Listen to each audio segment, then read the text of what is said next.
So we have this struct called C payment. The letter C stands for contract, so it's contract payment, or it's actually agreement. So the name is a little bit confusing. I apologize for this. We will find this function that we will be focusing on in this video, which is the pay. Everything is normal in it. We just, you can see the self, it has sender, receiver, and it has amount.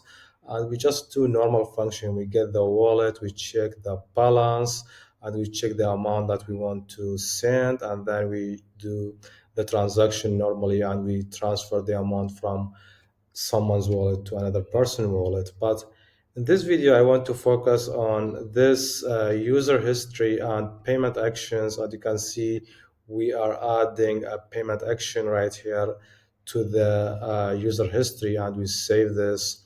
And we do that also for the sender and for the receiver. So in this video, I will explain very well about this part. So first of all, let's just go to the user history struct and see how it works. So it has rates by others, which are the ratings by the users. It's not a big deal. It's just other people rate you, and we have a very specific way to do this. If you go to calculate user rate, we get the mean, the mathematical mean of the rate, and then we check the number of the rates. So if only maybe 4 users rated you, we will give it very little weight. And if more than 5 users rated you, but still maybe 9 users, we also reduce the weight a little bit by 30%.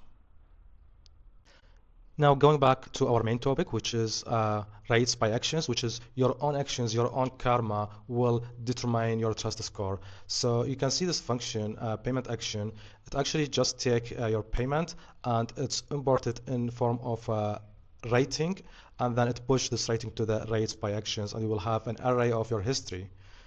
Now, the most important thing is this part, which is calculate the rate that will put it here, and we can see how it has been calculated. So you can see there are 3 things that actually affect the weight of your rate. So the more the weight of your rate is, the more your rate, of course.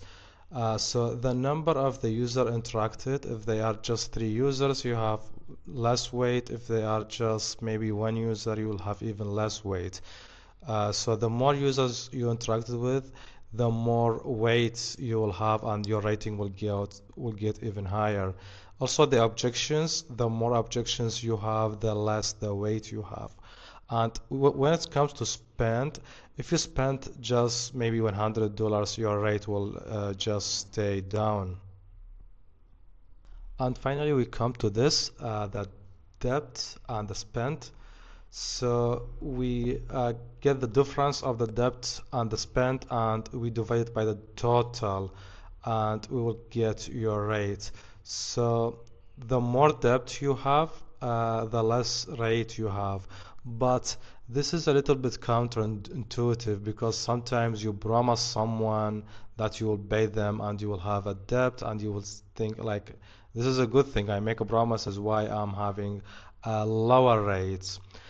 But in fact, this is not really a bad thing, because your rate, it will be calculated later by checking the difference of your history.